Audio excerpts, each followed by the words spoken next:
नमस्कार, मैं हूं जल्पा क्षत्रिय और आप देख रहे हो के न्यूज नेशनल। 2024 के चुनाव की तैयारी हर कोई पक्ष अंदरूनी तरीके से कर ही रहा है। विरोधी पार्टी द्वारा महंगाई हो या कोरोना महामारी, सरकार से जनता खफा है ये बोला जा रहा है, पर राजनीतिक रणनीतिकार प्रशांत किशोर का मानना है कि भारतीय जनता पार्टी आने वाले दशकों तक भारतीय राजनीति में एक बड़ी ताकत बनी रहेगी। अपनी गोवा यात्रा के दौरान प्रशांत किशोर ने ये बात कही है। प्रशांत किशोर ने कहा कि जैसे कांग्रेस पहले 40 वर्षों तक भारतीय राजनीति के केंद्र में थी, उसी तरह बीजेपी भी है। चाहे हारे या जीते, राजनीति के केंद्र में बीजेपी रहेगी। बीजेपी कहीं नहीं जाने वाली। एक बार जब आप राष्ट्रीय स्तर पर 30% वोट हासिल कर लेते हैं तो इतनी जल्दी राजनीतिक तस्वीर से नहीं हट सकते। ये बयान प्रशांत किशोर का है।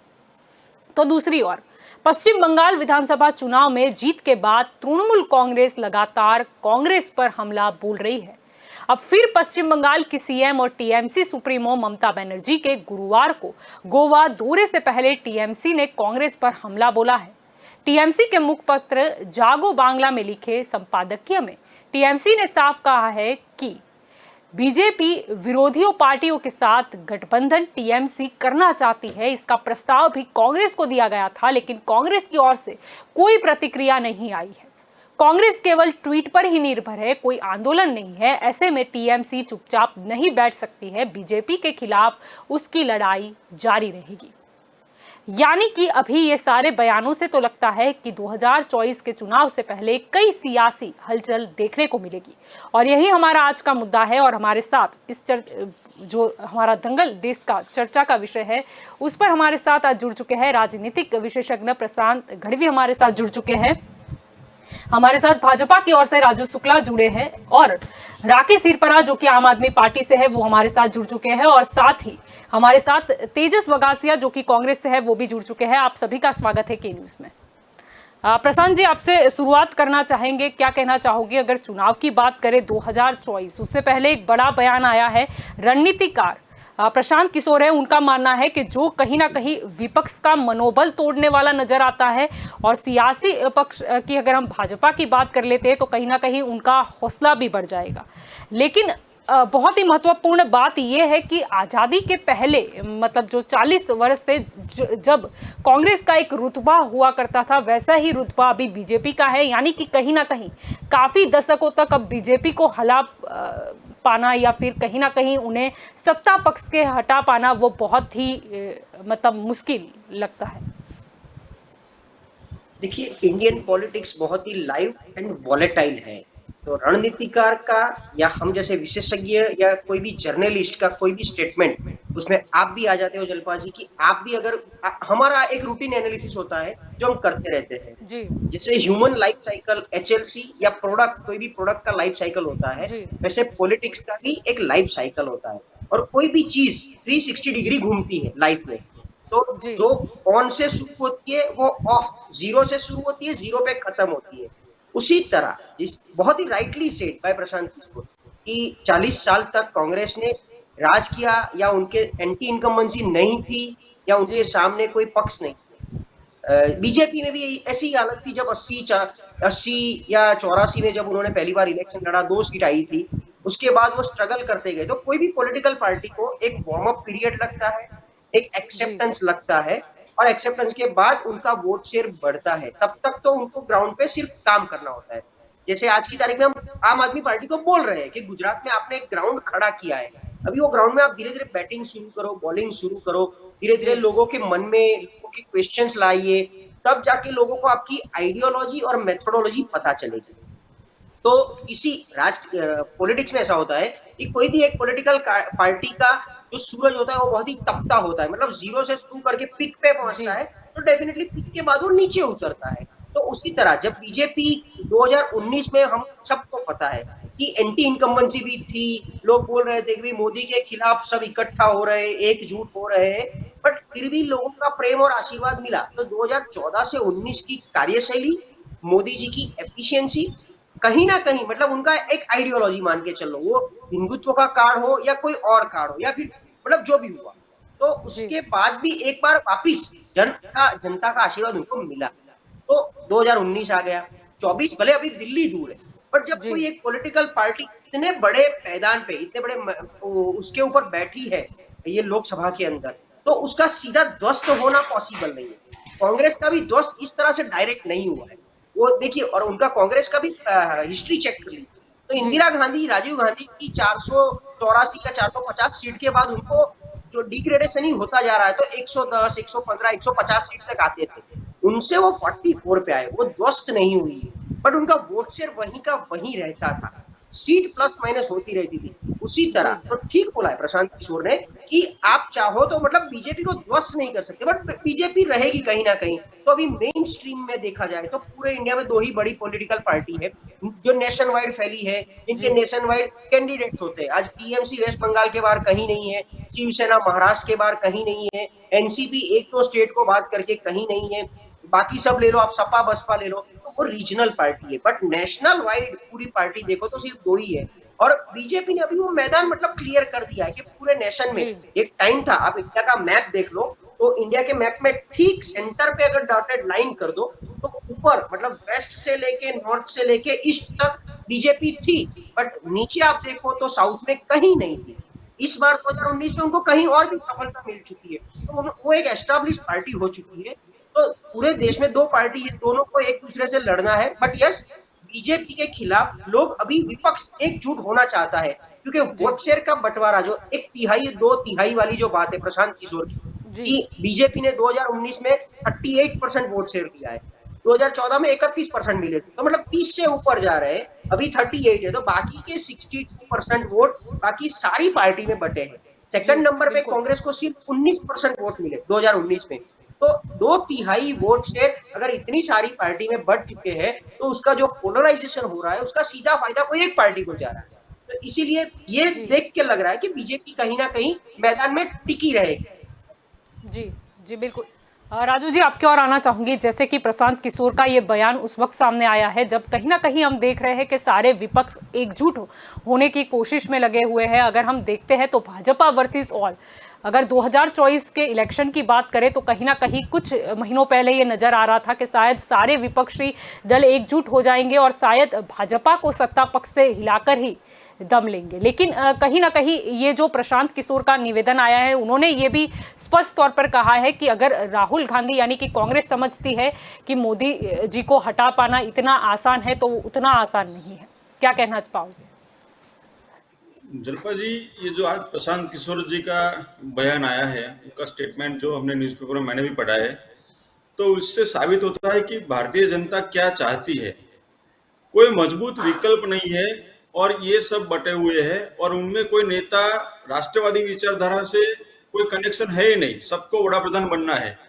भारत की जनता जानती है कि भाई स्थिर, मजबूत और निर्णायक सरकार कौन देने वाला है। तो एक ही विकल्प है, नरेंद्र भाई मोदी और भारतीय जनता पार्टी। तो इसी हिसाब से प्रशांत किशोर जी ने सर्वे किया होगा कि भाई भारत की जनता का रूप क्या है और क्या चाहती है।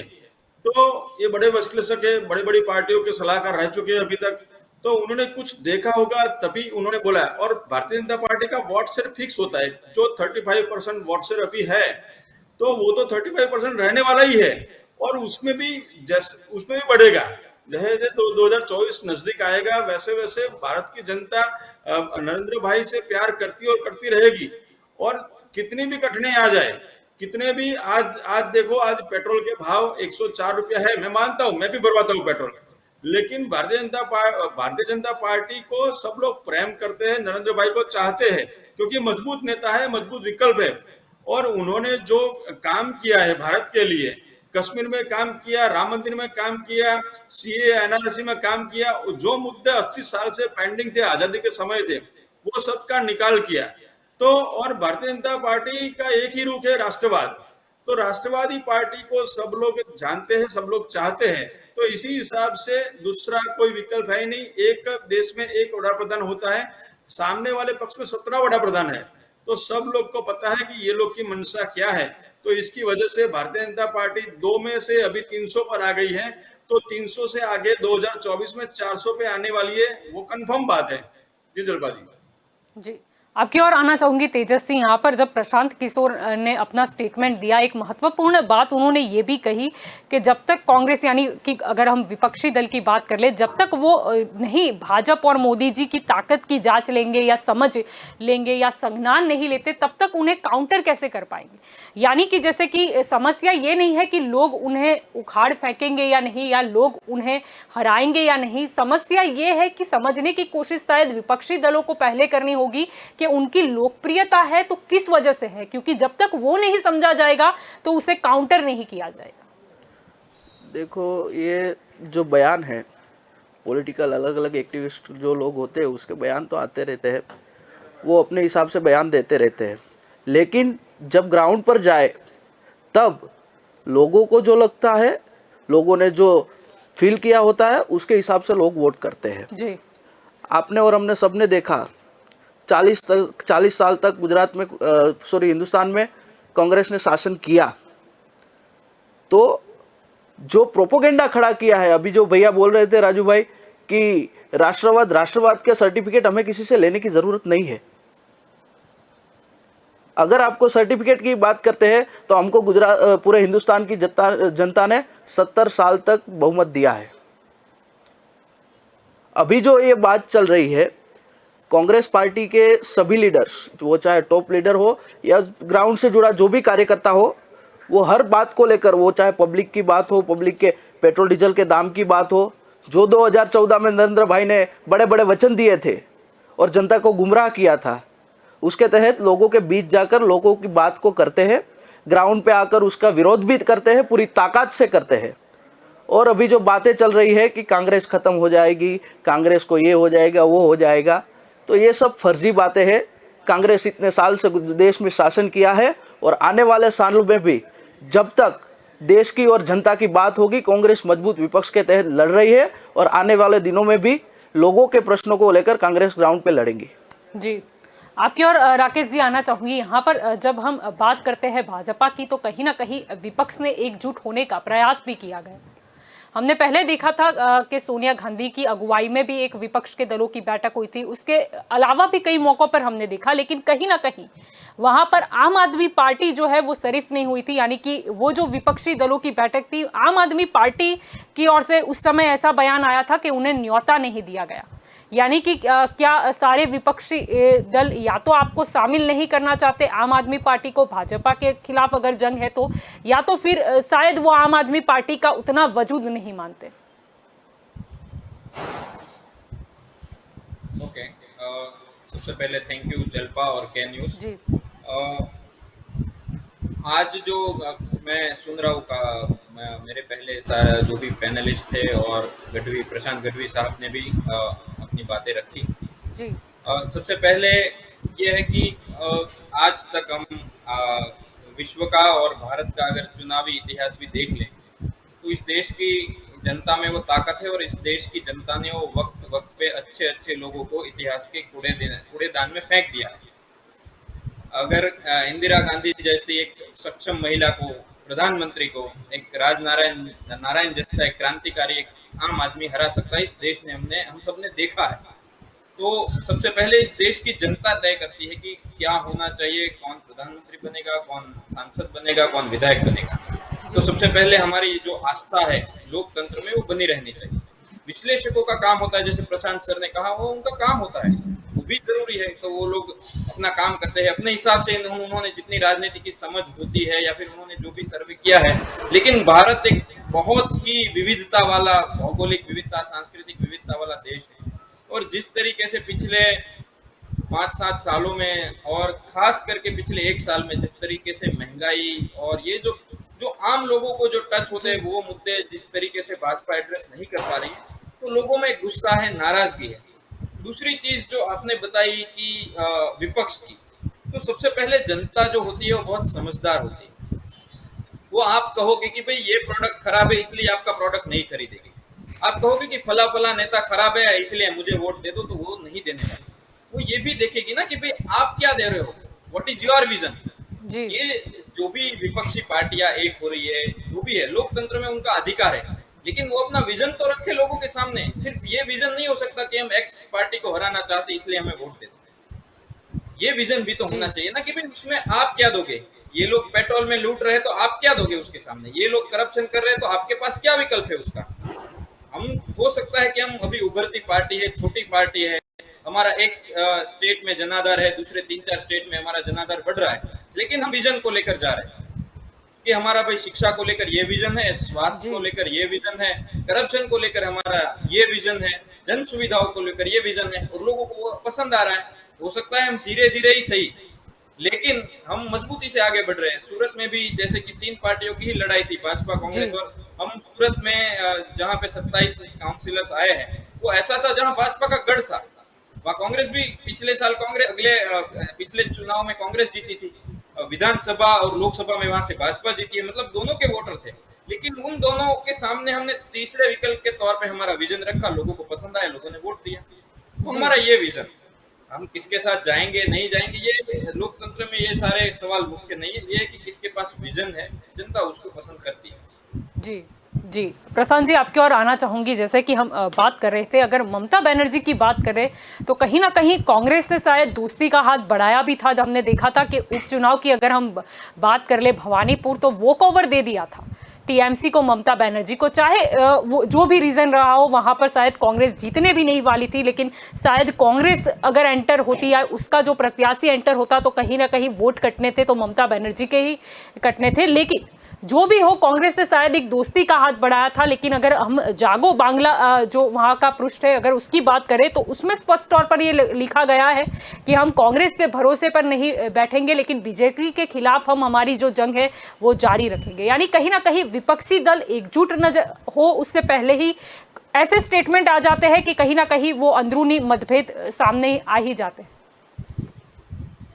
ये ममता बनर्जी हो या शरद पवार, वो उनका रूट जो है वो कांग्रेस का है। इसीलिए आप देख लीजिए तृणमूल कांग्रेस और नेशनलिस्ट कांग्रेस पार्टी, तो वो लोग डेफिनेटली उनका एक सॉफ्ट कॉर्नर कहीं ना कहीं कांग्रेस की तरफ रहेगा, झुकाव रहेगा।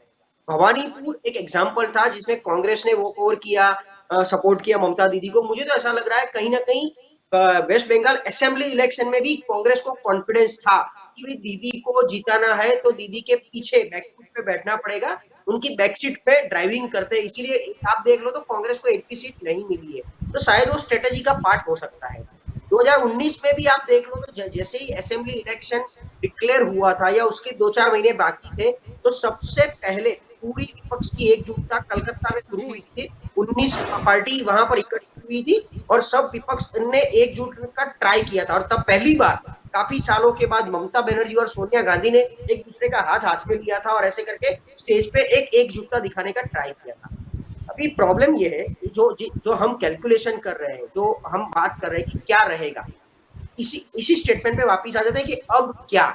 देखिए उसमें ऐसा है कि तृणमूल कांग्रेस, शिवसेना, एनसीपी, ये जितनी भी रीजनल पार्टी अपने खुद के एक वोट शेयर बचा के बैठी हुई है, वो सिंगल डिजिट में 2%, 4%, 3% पे आता हुआ है। बीजेपी कांग्रेस अपने आप से वोट शेयर लाता हुआ है। और बीजेपी देखिए सबसे पहले नेशनल लेवल पे एकजुटता वैसे भी है, यूपीए वर्सेस एनडीए, तो इनको डिसाइड करना है कि प्राइम मिनिस्टर का कैंडिडेट और किसकी लीडरशिप में ये पूरा इलेक्शन लड़ा जाता है। जैसे एनडीए क्लियर होता है कि भी उनका जो लीडर होता है वो बीजेपी का लीडर होता है, तो उसी तरह यूपीए में जो लीडर रहता है वो कौन किसको ड्राइव, किसको प्रोजेक्ट करना होता है अकॉर्डिंगली। क्योंकि नेशनल लेवल पे कोई एक स्टेट में आप 2-3 पार्टी लड़ते हो तो पोलराइजेशन कम होता है, लेकिन पूरे नेशंस में आप देखे जाओ तो बहुमत की ओर पहुंचने के लिए जो आंकड़ा चाहिए, जो मैजिक फिगर चाहिए, उसके नजदीक पहुंचने के लिए आपको कहीं ना कहीं किसी के साथ बैठना पड़ता है। कोई अकेली पार्टी पूरे देश में घूम के इतना नंबर मैजिक फिगर को टच नहीं कर सकती है। हर एक जगह से किसी ना किसी का सपोर्ट लेना पड़ता है। ये बीजेपी का कहीं ना कहीं नेतृत्व देख लो या बीजेपी का कोई पॉजिटिव पॉइंट देख लो, पता नहीं, मतलब मोदी की वो कैरेक्टरिस्टिक देख लो या मोदी जी की स्वीकृति देख लो कि उनको अकेले को पहली बार में 282, दूसरी बार में 3033। तो लेकिन अगर अभी आज की तारीख में इस तरीके का पूरा वेव चल रहा है तो उसको मान के मैं ऐसा डेफिनेटली बोल रहा हूँ कि किसी भी एक पार्टी, बीजेपी के सामने कोई एक पार्टी अकेले हाथ लड़कर पूरे देश में घूमकर बहुमत नहीं ले सकती, तो सबको एक होना पड़ेगा। और दूसरी बात कि प्रशांत किशोर का कहीं ना कहीं डील चल रहा था कांग्रेस के साथ, और जहां तक मुझे मालूम है he was demanding for the second position after Rahul Gandhi, कि अगर राहुल गांधी या सोनिया गांधी प्रेसिडेंट है तो उनके बाद प्रियंका गांधी को बात करके कोई भी अगर हो तो वो प्रशांत किशोर होना चाहिए। कहीं ना कहीं वो डील फेल होती दिख रही है मुझे, वो दिख नहीं रही है। प्रशांत किशोर सबसे पहले नरेंद्र मोदी जी के एडवाइजर थे, पॉलिटिकल एडवाइजर थे, उनके स्ट्रेटेजिस्ट। उन्होंने ही 2014 में मोदी जी को मतलब सोशल मीडिया से लेकर लोकसभा तक का पूरा कैंपेन चलाया है। उसके बाद उन्होंने वो टीएमसी के लिए भी काम किया। उसके बाद अभी कांग्रेस में उनकी डील चल रही थी, वो डील हुई नहीं लग रही है, इसीलिए उनको कहीं ना कहीं वो अलर्ट कर रहे हैं या अटैक कर रहे हैं कांग्रेस के ऊपर कि भाई आप इसको इतना मत समझो, मेरे जैसों की जरूरत है। इनडायरेक्टली प्रशांत किशोर का कहना ये है कि आप मेरी सुनो, मेरे जैसे की जरूरत है, तब जाके आप आगे बढ़ोगे। इसीलिए वो सिर्फ शांत पानी में पत्थर डाल रहे हैं और कुछ बात नहीं है। बाकी पॉलिटिकली सबको पता ही होता है, ये कोई छोटी मोटी पक्ष नहीं है, छोटी मोटी पार्टी नहीं है। 135 साल से कांग्रेस है, शिवसेना भी अपने टाइम से है, आम आदमी पार्टी को भी आजकल करते 7-8 साल हो गए हैं। बाकी सबको कुछ ना कुछ टाइम हो चुका है। वो खुद भी, आज आप भी अगर पॉलिटिकल पार्टी बनाते हो तो आप खुद भी आपकी स्ट्रेटेजी बनाओगे। हर एक पार्टी अपनी अपनी स्ट्रेटेजी बनाती है, लेकिन इनका एक वो पूरे देश में जो एक नाम रह चुका है। आपको पता होगा कि हमारे गुजरात के मुख्यमंत्री ने भी बोला था कि मेरे एक एक बूथ का एक एक एजेंट प्रशांत किशोर से भी ज्यादा मजबूत है। तो कहीं ना कहीं उनको जो वेटेज दिया जाता है, उनका जो इन्फ्लुएंस दिया जाता है, तो प्रशांत किशोर ने इनडायरेक्टली राहुल गांधी को इशारा किया है कि भी मेरे जैसों की आपको जरूरत है, वरना आप अगली लोकसभा भी नहीं जीत पाओगे। इससे ज्यादा और कुछ नहीं है। इसीलिए आप देखिए कि रेगुलर इंटरवल पे प्रशांत किशोर कुछ ना कुछ करते हैं, मतलब हाईलाइट रहते हैं मीडिया में। पहले शरद पवार से मुलाकात की थी, मोदी जी से मुलाकात करवाने में भी बीच में थे। शरद पवार को कुछ कॉन्फिडेंस दिला के वो पूरे विपक्ष को ऐसा बोल रहे थे कि हम एकजुट करेंगे।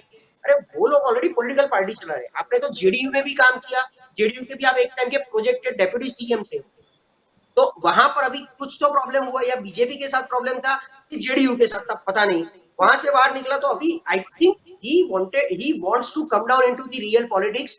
कहीं एक्टिव पॉलिटिक्स में उनको आना है, तो कोई दामन थाम नहीं रहा है, कोई दामन पकड़ नहीं रहा है। इसीलिए कांग्रेस के साथ वो डील कैसे क्लोज किया जाए, उसके लिए वो शांत पानी में ऐसे पत्थर डालते हैं। जी, आपकी ओर आना चाहूंगी राजू जी। यहाँ पर जो प्रशांत जी पहले भी बता रहे थे वो भी बात सही है। अगर मान लेते हैं चलो कि अभी थोड़ी नाराजगी शायद अंदरूनी हो, लेकिन सही में अगर सारे विपक्ष एकजुट हो जाते हैं तो जो 1/3 और 2/3 के बीच का जो फासला है, क्योंकि अगर मान लेते हैं कि बीजेपी को 1/3 लोग समर्थन देते हैं या वोट देते हैं और 2/3 अगर लोगों के वोट की बात करें या उनके समर्थन की बात करें, वो शायद 10, 12 या 15 जो पार्टी है अलग अलग उसमें डिवाइड हो जाते हैं। लेकिन अगर वो एकजुट हो जाए तो क्या होगा? देखिए जल्पा जी, भूतकाल में भी 17 पार्टी इकट्ठी हुई थी, 21 पार्टी भी इकट्ठी हुई थी नरेंद्र भाई के सामने, भाजपा के सामने। लेकिन जैसे मेरे आपके दोस्त ने बताया, राकेश भाई ने, कि कोई विजन ही नहीं है। एक ही विजन है, सिर्फ बड़ा प्रधान बनना। ये बड़ा प्रधान बनना एक ही विजन है। देश को क्या देंगे वो तो कुछ बताते नहीं है। वो लोग हमारे अकेले यही बात करते हैं कि पीएम मैं बनूंगा, मुलायम जी आएंगे मैं पीएम बनूंगा, ममता जी आएंगे मैं पीएम बनूंगी, लालू प्रसाद आएंगे मैं पीएम बनूंगा।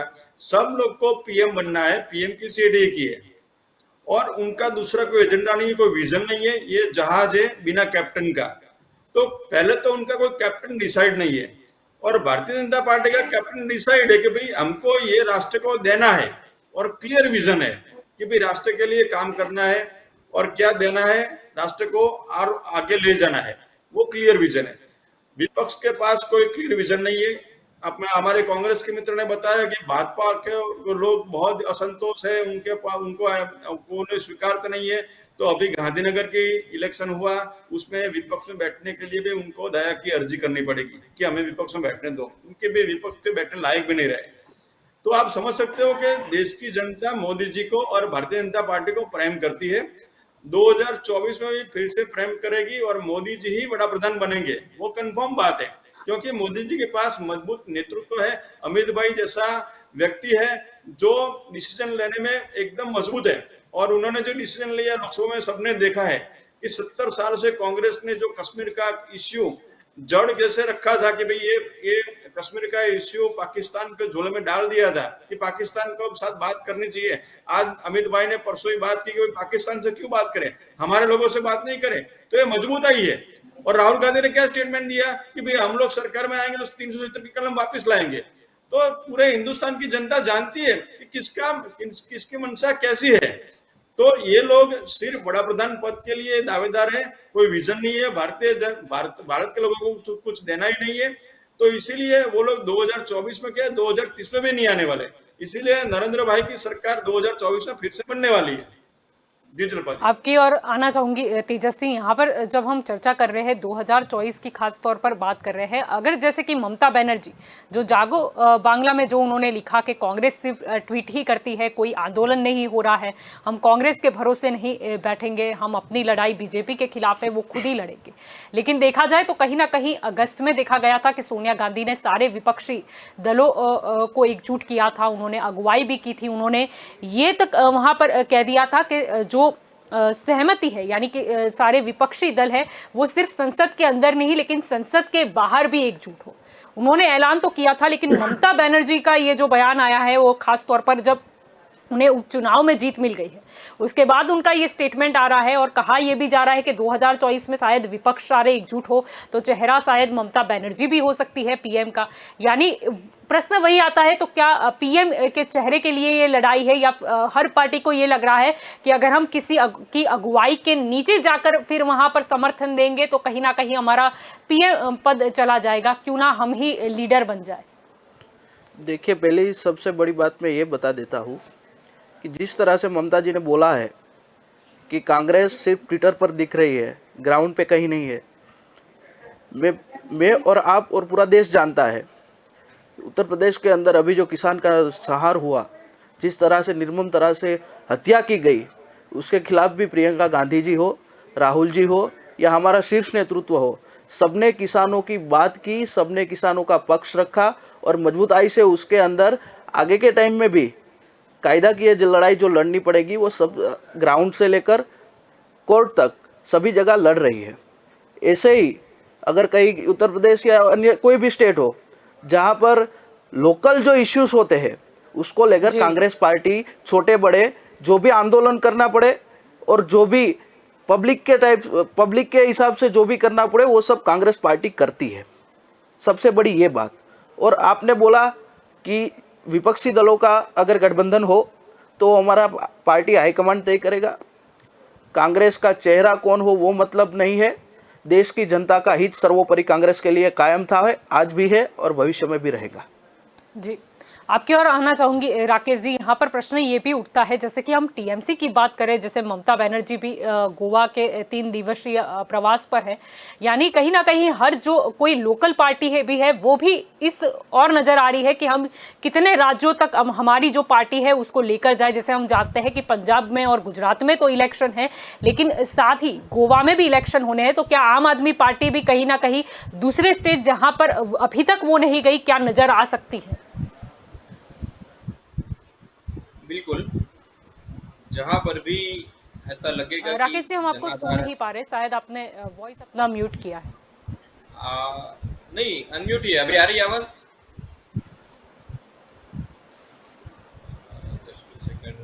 जस्ट बहुत धीमो आवाज है। जी जी राकेश जी, आ रही है आवाज? राकेश जी, जी आई आवाज। जी Rakesh ji. Okay, thank you. तो हाँ, बिल्कुल, अभी देखिए कोई भी राजनैतिक जो पार्टी होती है उसकी ऑब्वियसली है कि उसकी इच्छा होती है कि वो अपनी सेवाएं है, अपना विस्तार है, वो ज्यादा से ज्यादा लोगों तक, ज्यादा से ज्यादा प्रदेश तक पहुंचाए। लेकिन हमारे यहाँ जहाँ जहाँ जनाधार होगा, जहाँ लगता है कि क्योंकि हमारे पास जो संसाधन है रिसोर्सेज है वो बहुत मर्यादित है, राइट?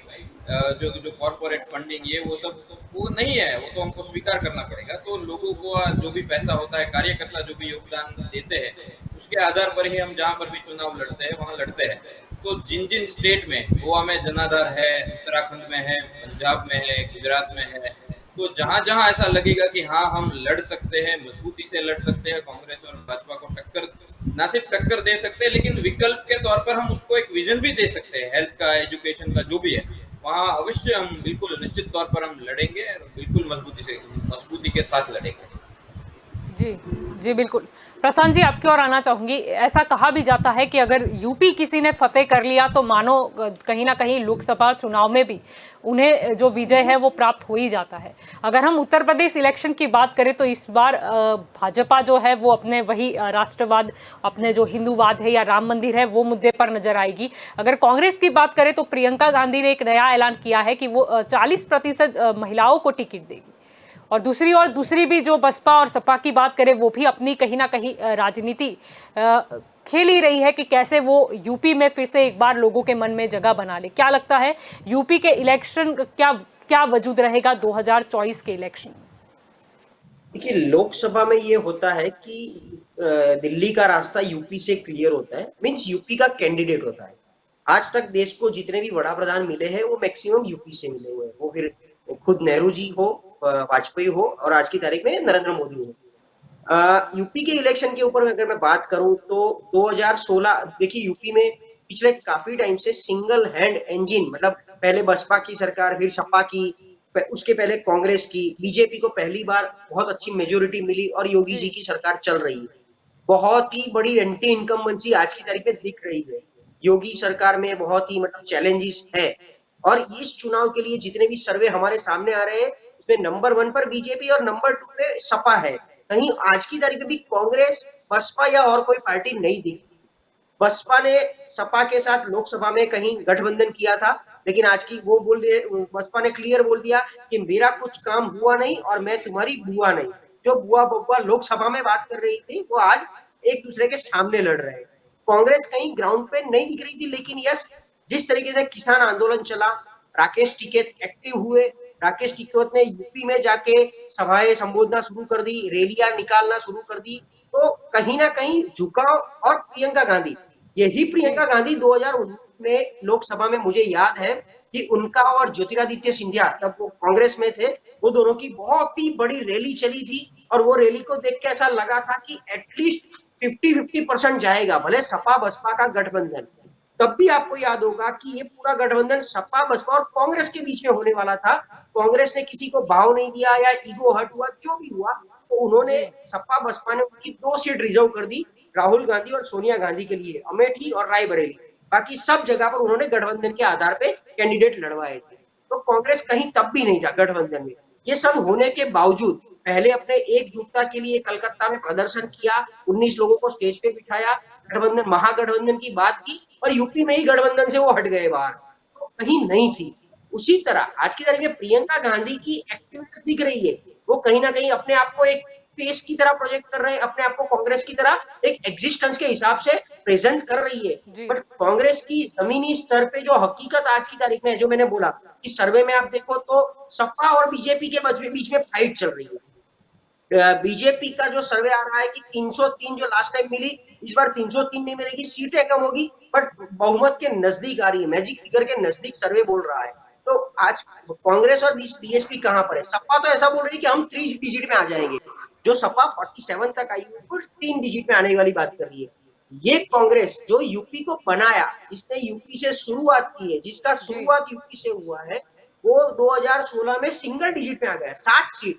उससे तो ज्यादा सीट जो एनडीए की गठबंधन वाली अपना दल है, अनुप्रिया पटेल, उनकी सीट को उनके पक्ष पार्टी को मिलती है। तो ये पूरी जमीनी स्तर की हकीकत कुछ ना कुछ बयां कर रही है कि कांग्रेस यूपी में थोड़ी डल होती जा रही है।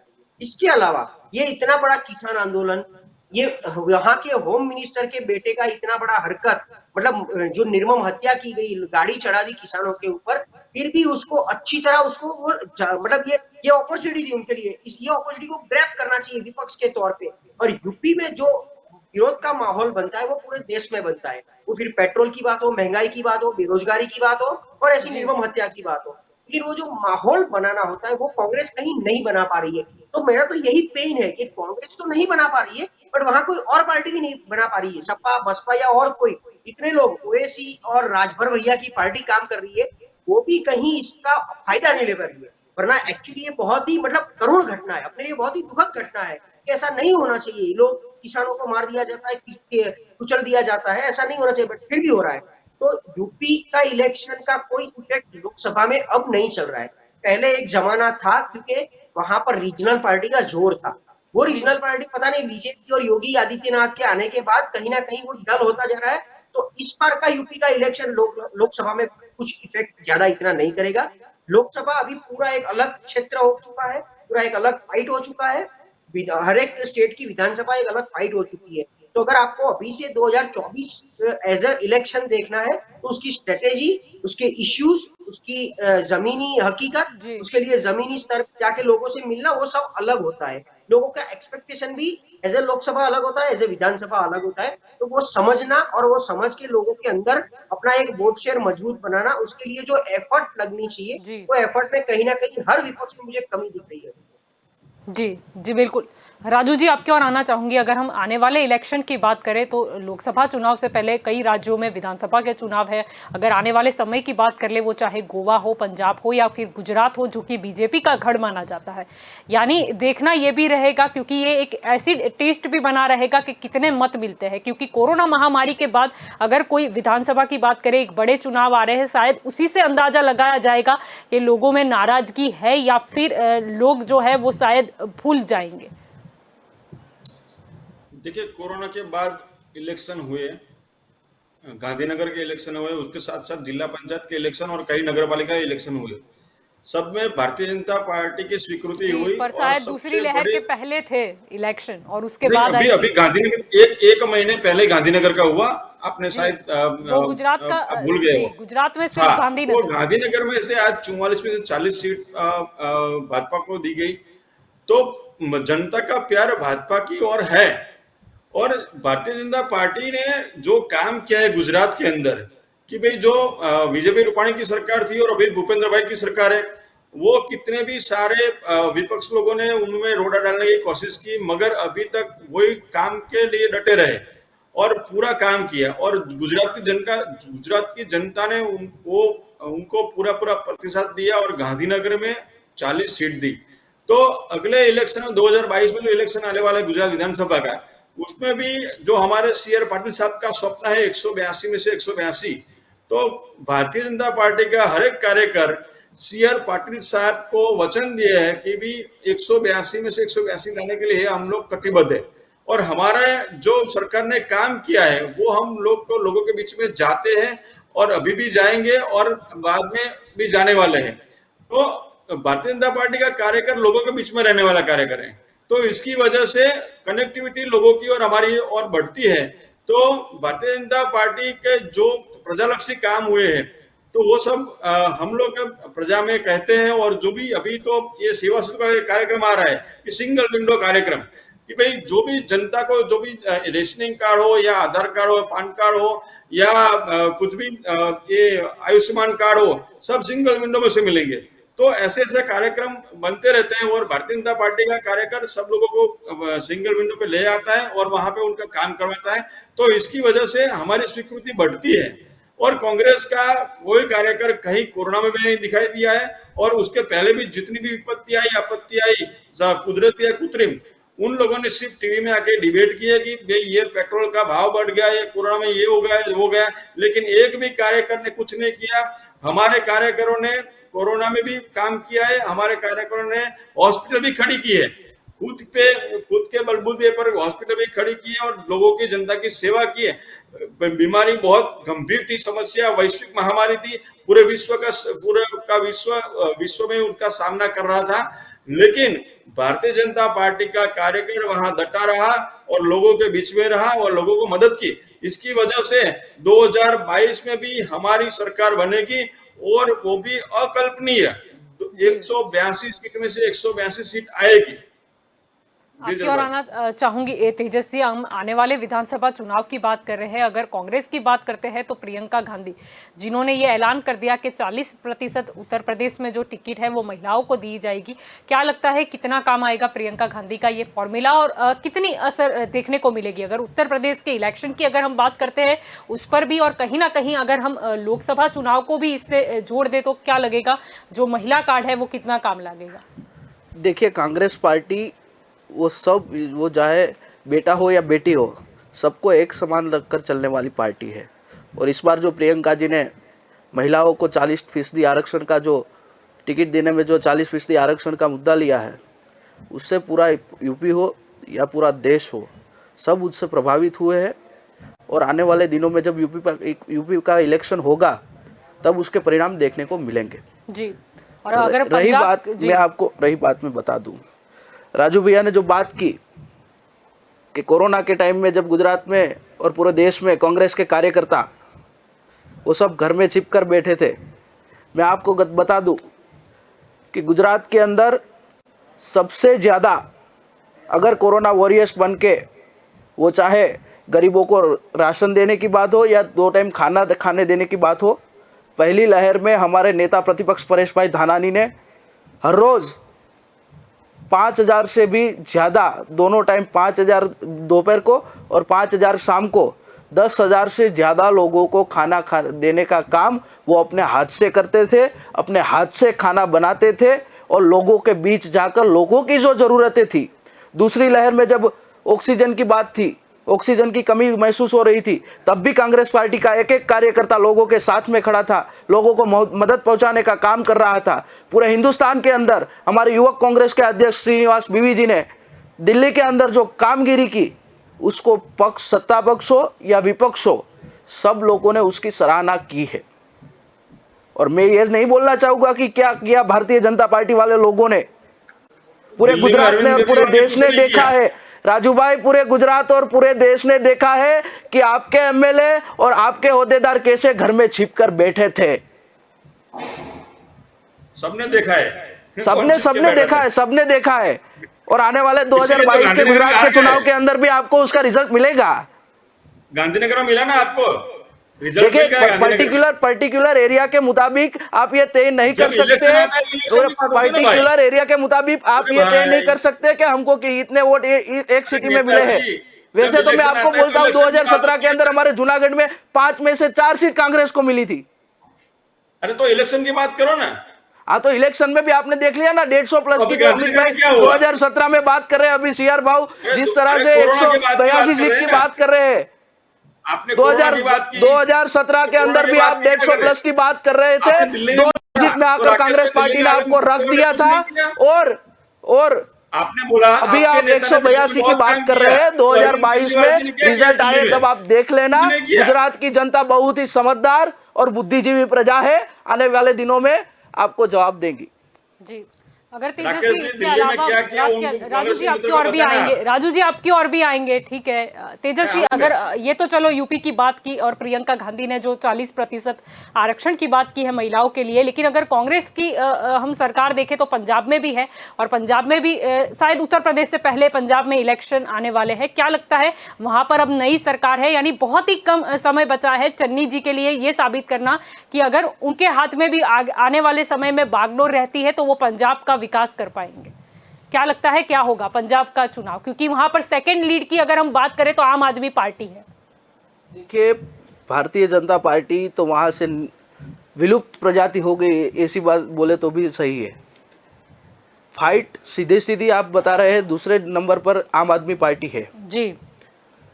पंजाब के अंदर जिस तरह से कैप्टन अमरिंदर सिंह जी की सरकार ने और जिस तरह के शिक्षा की बात को लेकर पंजाब के अंदर भी हमारे चरणजीत सिंह चन्नी उस टाइम एजुकेशन मिनिस्टर थे पंजाब के और अभी सीएम है, उन लोगों ने जो विजन से लोगों के लिए काम किए हैं, उस पर से स्पष्ट होता है कि आने वाले पंजाब के चुनाव के अंदर भी कांग्रेस पार्टी बहुमती से पंजाब में सरकार बनाएगी और भाजपा पिछली बार से भी ज़्यादा शर्मिंदा तरीके से वहाँ से हारेगी।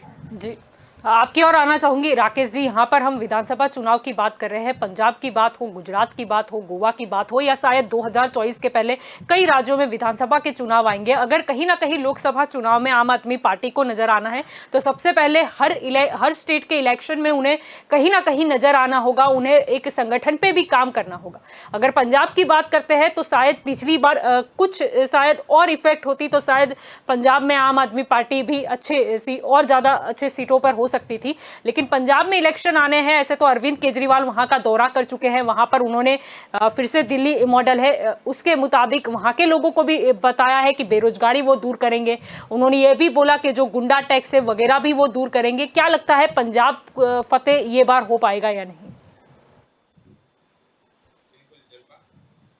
पंजाब और जैसे कि हमारे भाजपा और कांग्रेस के मित्र बता रहे थे भाजपा के मित्र ने अपनी बातें की, कांग्रेस के मित्र ने पंजाब में अपनी स्थितियाँ, लेकिन दोनों जगह एक नोट करने वाली बात है कि अगर इतना अच्छा काम किया था तो गुजरात में पूरी की पूरी कैबिनेट क्यों बदलनी पड़ी, और पंजाब में भी अगर कैप्टन अमरिंदर सिंह का काम इतना अच्छा था तो उनको बदलना क्यों पड़ा। उनको कंटिन्यू करते हैं, जो अच्छा काम करता है उनको तो प्रमोशन होना चाहिए, राइट।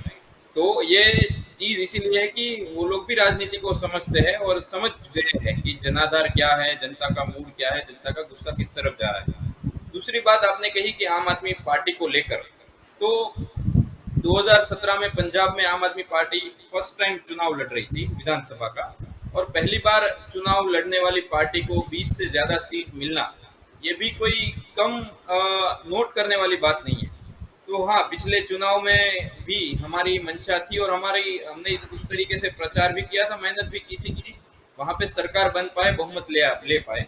लेकिन उस चुनाव में वो हमसे कहीं गलतियां हुई, हो सकता है कि हमारा मैसेज जो है लोगों तक ना पहुंचा पाए। दूसरा चीज ये भी होता है कि जब कोई पार्टी पहली बार चुनाव लड़ती है तो लोगों में थोड़ा कंफ्यूजन भी रहता है, ये लोग जीत पाएंगे नहीं जीत पाएंगे, जीत कर क्या करेंगे। लेकिन जैसे कि दिल्ली में देखा था, फर्स्ट टाइम लड़ रहे थे तो 28 सीट आई, लेकिन एक ही साल के बाद दूसरा चुनाव आया तो 67 सीटें आ गई।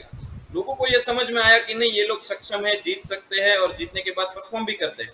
केवल 49 दिन 49 डेज की सरकार चलाई थी, उसके बेस पर 67 सीटें आई, और वही 49 दिनों की सरकार के बेस पर लोकसभा में भी पंजाब से 4 सीटें निकल के आई। तो अब जो कि पंजाब ने पूरे 5 साल का गवर्नेंस देखा है दिल्ली में कि पिछले 5 साल में क्या काम हुआ, कैसा काम हुआ, और जिस तरीके से लगातार पंजाब में आम आदमी पार्टी ने सक्षम विपक्ष की भूमिका भी निभाई है, और अरविंद केजरीवाल और पार्टी का हर राष्ट्रीय नेता वहां पे जा रहा है, लोगों की बातें सुन रहा है, अच्छे अच्छे कैंडिडेट को, अच्छे अच्छे लोगों को वहां पे मौका मिल रहा है चुनाव लड़ने का। तो हम आश्वस्त है कि हम अच्छी सीटें लाएंगे बहुमत से इस बार पंजाब में। पंजाब की जनता जो है वो आम आदमी पार्टी को स्वीकार करेगी। जी प्रशांत जी, आपकी ओर आना चाहूंगी। आखिरी सवाल मेरा आपसे ही होगा। यहाँ पर हम सारे पक्ष की बातें भी हमने सुनी, और अब जैसा कि हम जानते हैं कि लोकसभा चुनाव से पहले कई राज्यों में विधानसभा के चुनाव आने वाले हैं, लेकिन प्रश्न यही रहेगा कि ये जो विधानसभा के चुनाव है, कहीं ना कहीं वही मजबूरी बन जाते हैं कि सारे विपक्षी दल एकजुट नहीं हो पाते। जैसे अगर हम विपक्ष की जो गठबंधन करने वाली बात पर गौर करें, या फिर उनकी जो सर्वपक्षीय दल की बैठक हुई थी उसकी बात करें, तो सपा बसपा कहीं ना कहीं दूर थी।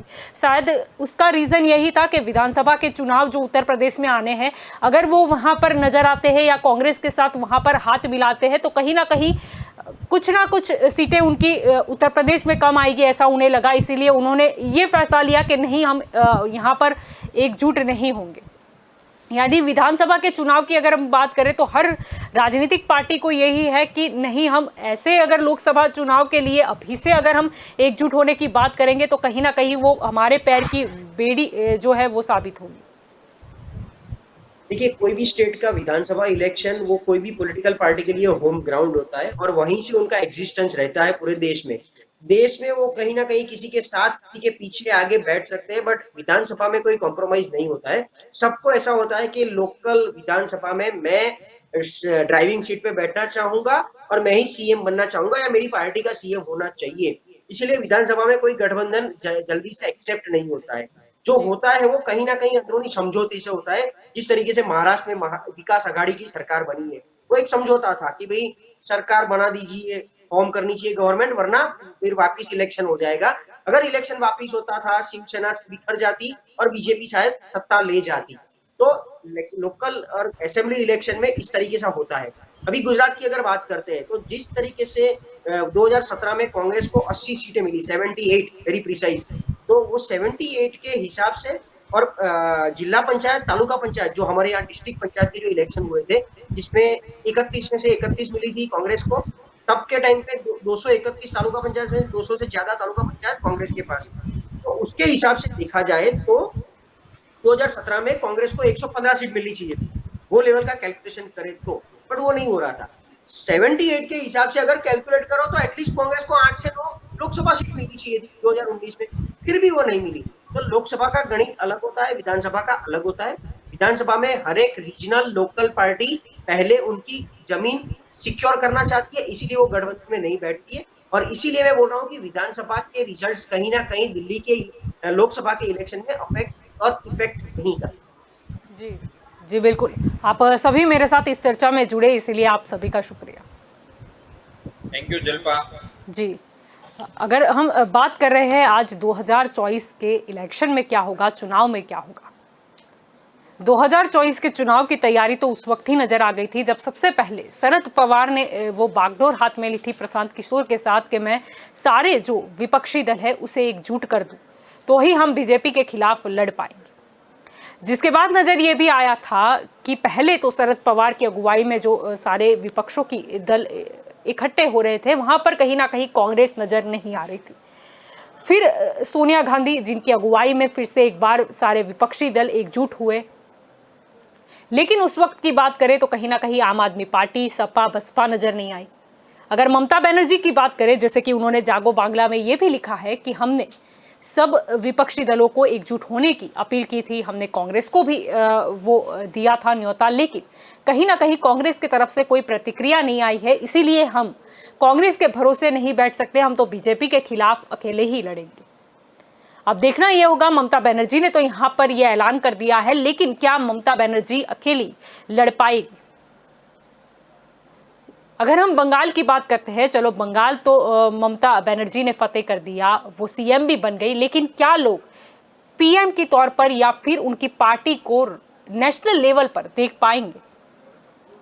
प्रश्न ये भी है कि कांग्रेस को लेकर जो ये बात सामने आई है कि कांग्रेस को कहीं ना कहीं सबसे पहले ये समझने की कोशिश करनी चाहिए कि अगर बीजेपी या नरेंद्र मोदी की लोकप्रियता है तो क्यों है।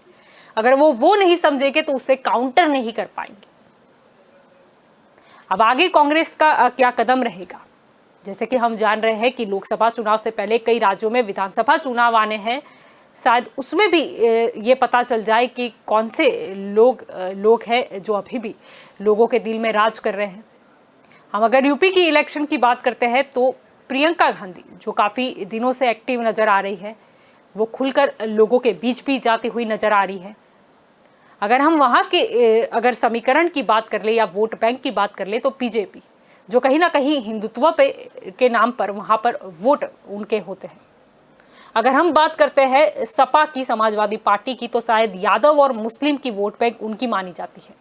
अगर हम बसपा की बात करते हैं, मायावती की बात करते हैं तो आ ही जाता है वो दलित कार्ड। या फिर अभी देखा भी ये गया था कि मायावती ने सिर्फ दलित इस बार नहीं, लेकिन कहीं ना कहीं ब्राह्मणों के भी मत कैसे मिले उसका भी प्रयास उन्होंने किया। और इसमें कांग्रेस में प्रियंका गांधी लेकर आई 40% महिलाओं को टिकट देने की बात। अब देखना यही होगा कि इसका इफेक्ट क्या रहता है, या फिर ये जो फॉर्मूला है महिलाओं को टिकट देने का, वो वहाँ की महिलाएं भी कितना आगे आती है। पंजाब की अगर बात करते हैं तो पंजाब में भी हमने देखा कि किस तरह जो सत्ता में किस तरह चेहरे बदले गए। अगर हम बात करते हैं तो नवजोत सिंह सिद्धू, शायद उनकी ही बदौलत कैप्टन अमरिंदर सिंह को शायद अपना सीएम पद छोड़ना पड़ा, लेकिन अगर अभी के सीएम की बात करें चरणजीत सिंह चन्नी, जिनके साथ भी शायद नवजोत सिंह सिद्धू की इतनी अच्छी नहीं पड़ती। अब हाईकमांड को यही ध्यान रखना होगा कि कहीं ना कहीं नवजोत सिंह सिद्धू की नाराजगी कांग्रेस के लिए भारी न पड़ जाए, क्योंकि कई बार नवजोत सिंह सिद्धू ये नहीं सोचते थे कि अगर वो कैप्टन अमरिंदर सिंह ने कुछ काम नहीं किया, ऐसा बोल रहे हैं, उसका मतलब ये निकलता है लोगों के बीच के कांग्रेस ने कुछ काम नहीं किया, या कांग्रेस को वोट डाले थे उनके जो मुख्यमंत्री है उन्होंने कुछ काम नहीं किया। अब आ जाते हैं हम बीजेपी के गढ़ गुजरात में। तो गुजरात में भी हमने देखा कि किस तरह नए सीएम आए, पूरे मंत्रिमंडल की अगर कैबिनेट की बात करें उसमें भी नए चेहरे हमें नजर आए। अब ये देखना होगा कि गुजरात विधानसभा में इसकी इफेक्ट क्या होती है, या फिर ये जो युवा कार्ड है उसका क्या असर रहता है। और जब तक बात है 2024 की, तो शायद ये बहुत ही मुश्किल हो कि शायद सारे विपक्षी दल एकजुट नजर आए, क्योंकि कहीं ना कहीं सबसे बड़ा प्रश्न वही होता है कि शायद इकट्ठे तो हो जाए, लेकिन पीएम कौन? सोनिया गांधी पीएम, शरद पवार पीएम, या फिर ममता बनर्जी पीएम, या फिर कोई और पीएम? सोचना तो होगा। लेकिन हाँ, ये भी है कि बीजेपी को अपनी ओर से सावध भी रहना होगा, क्योंकि 1/3 मतों पर शायद उनका कब्जा है, लेकिन 2/3 मत वाले अगर सारे विपक्षी दल सचमुच एकजुट हो गए पीएम कौन बनेगा, शायद वो लड़ाई कहीं पर खत्म भी हो गई तो फिर आगे क्या? अब ये तो 2024 का इलेक्शन ही बताएगा कि कौन से जो पार्टी है वो क्या स्ट्रेटेजी लेके आती है या कौन सा चेहरा उनकी ओर से आता है। तो दंगल देश का में अभी बस इतना ही। ज़्यादा जानकारी के लिए आप जुड़े रहे ये न्यूज़ के साथ। नमस्कार।